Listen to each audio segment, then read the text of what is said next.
Now, for more on the result of the vote, we now cross over to our correspondent Richard Bestick in London.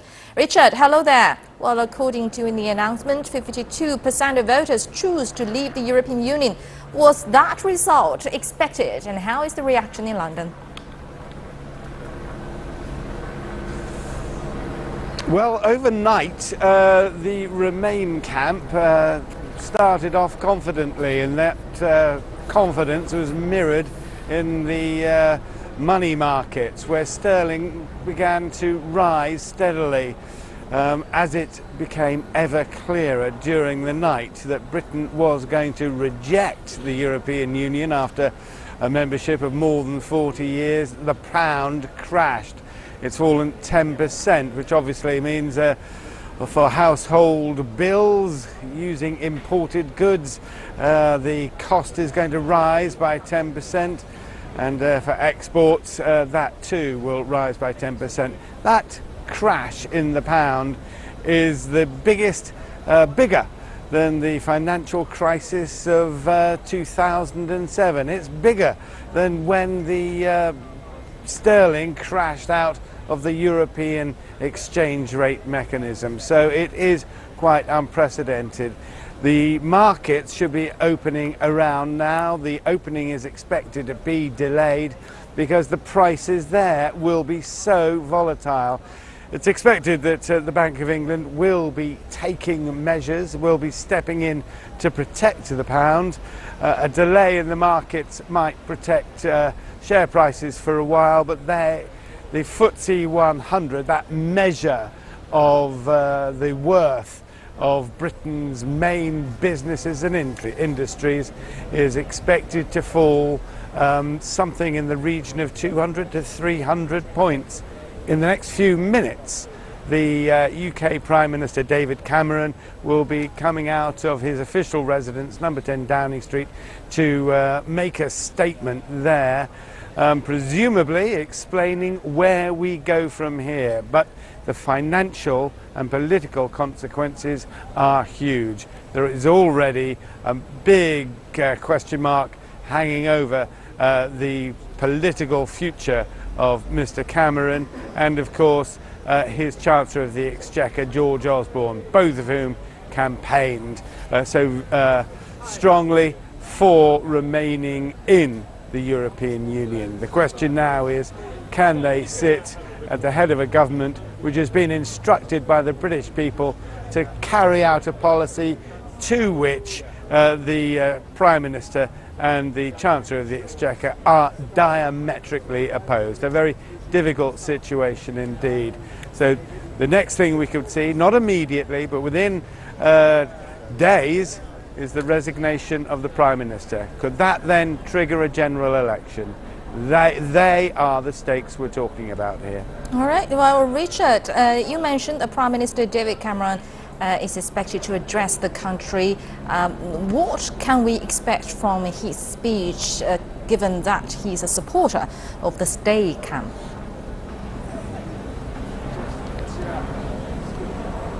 Well, we can expect him to have words that will at least soothe the markets.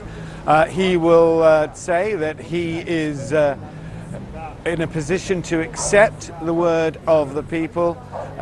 He will not address a number of critical issues. For example, Martin McGuinness, the Deputy First Minister of Northern Ireland, has said that while Northern Ireland voted for remaining and England voted against, there is a question now about a referendum in Ireland for the unification of Ireland.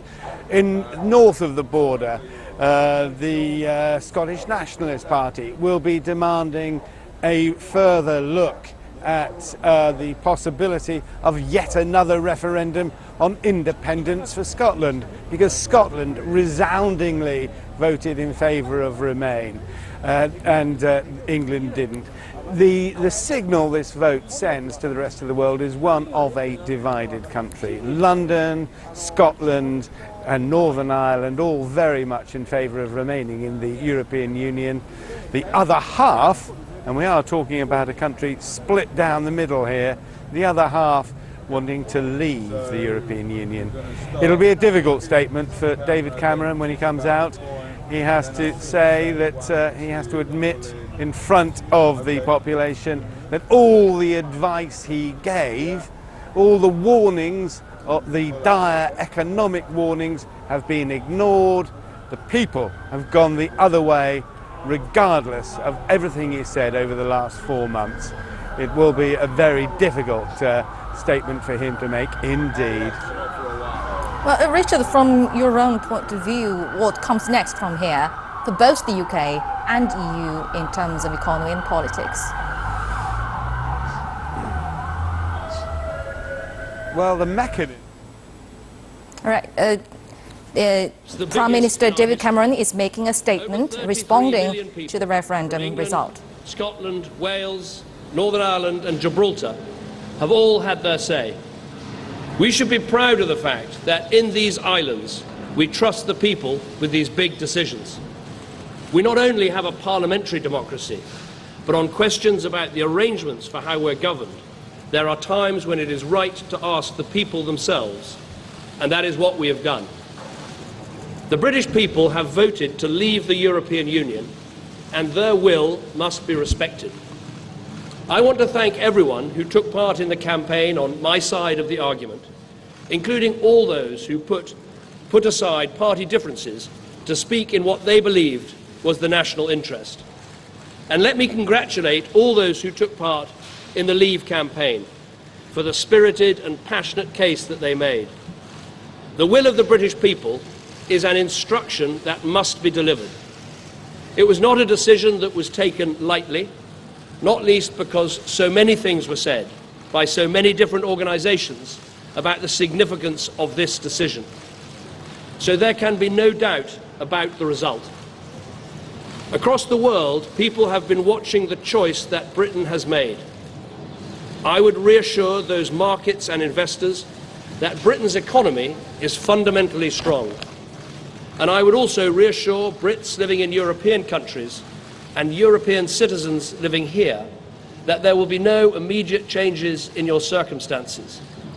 There will be no initial change in the way our people can travel, in the way our goods can move, or the way our services can be sold. We must now prepare for a negotiation with the European Union. This will need to involve the full engagement of the Scottish, Welsh and Northern Ireland governments to ensure that the interests of all parts of our United Kingdom are protected and advanced. But above all, this will require strong, determined and committed leadership. I'm very proud and very honoured to have been Prime Minister of this country for 6 years.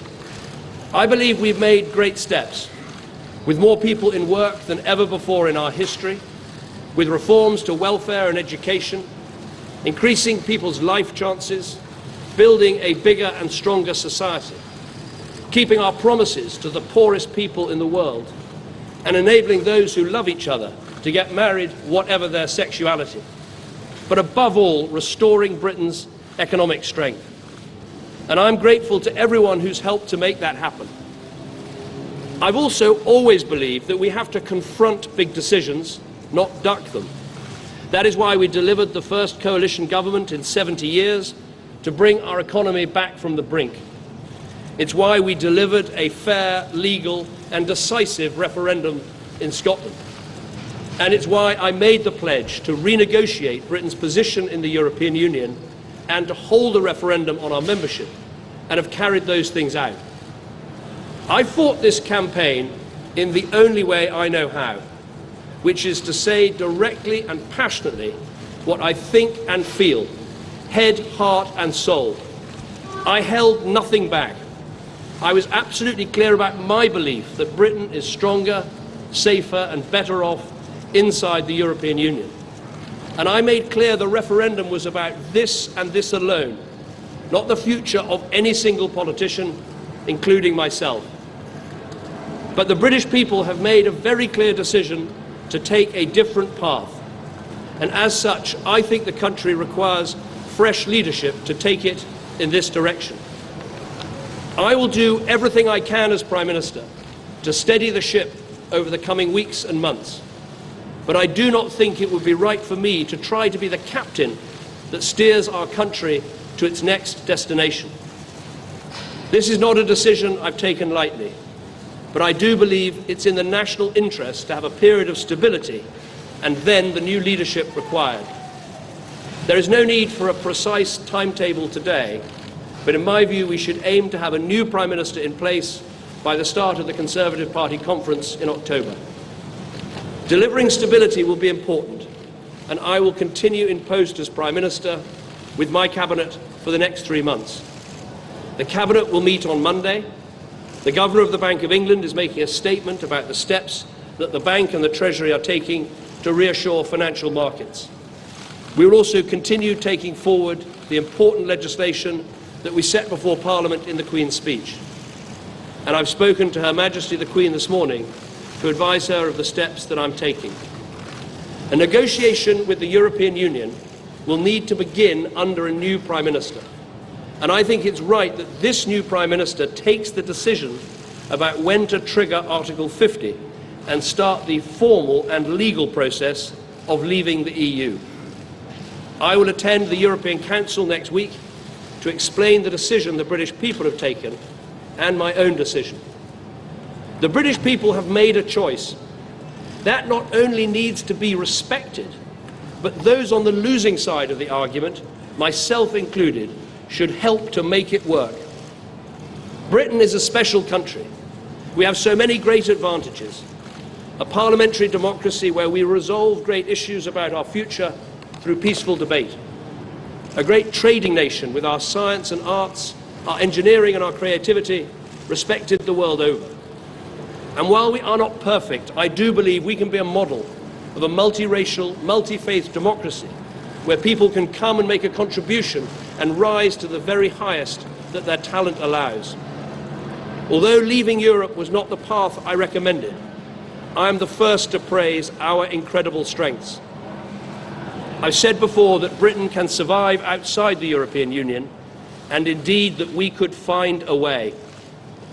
Now the decision has been made to leave, we need to find the best way. And I will do everything I can to help. I love this country, and I feel honoured to have served it. And I will do everything I can in future to help this great country succeed. Thank you very much.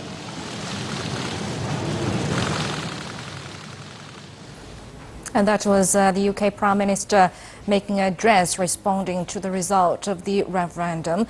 And now let's cross over to our correspondent Richard Bestie again for more about the latest. Hello, Richard. You've heard the speech by David Cameron. Is what he said what you expected, really, especially about the fresh leadership apart?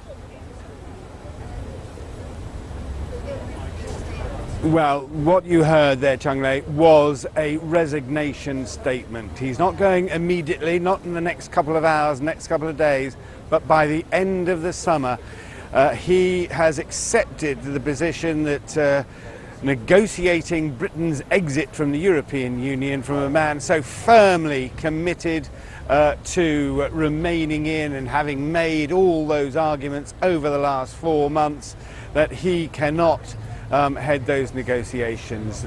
They will fall probably to somebody like Michael Gove, but that in turn has triggered further turmoil within the British body politic. We are now not just in a situation where Britain is suddenly exiting the European Union after 4 decades, with the markets and the currency in turmoil, but we have been thrown into what will be a leadership election for the ruling Conservative Party here over the next 3 months.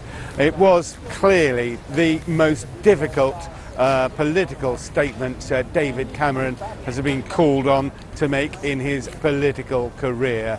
He advocated without reserve the argument for staying in, the economic dangers of Britain pulling out, and lost. He lost by something like 4%. 48% of Britain said agree with him, let's stay in the European Union. 52% said nope, we want to leave. And what Cameron was doing there on the steps of number 10 Downing Street was saying, we accept, firstly, the word of the people. We will do all in our power to calm the markets, and certainly sterling has taken the brunt of the volatility there, and they will set the path for continuing that exit from the European Union. Quite what consequences that will have in Brussels and in the wider political spectrum across Europe. Let's not forget that Germany and France both have elections coming up. Could referenda become the talking point in those elections? We'll see. But for now in Britain, the turmoil continues with the UK Prime Minister David Cameron saying just a few moments ago live on CCTV that he will be resigning his position as Prime Minister. Thank you very much. Richard Bestick reporting from London. And that was our special coverage of British referendum on staying or leaving the European Union. And the final result is a 52 to 48% supporting leave.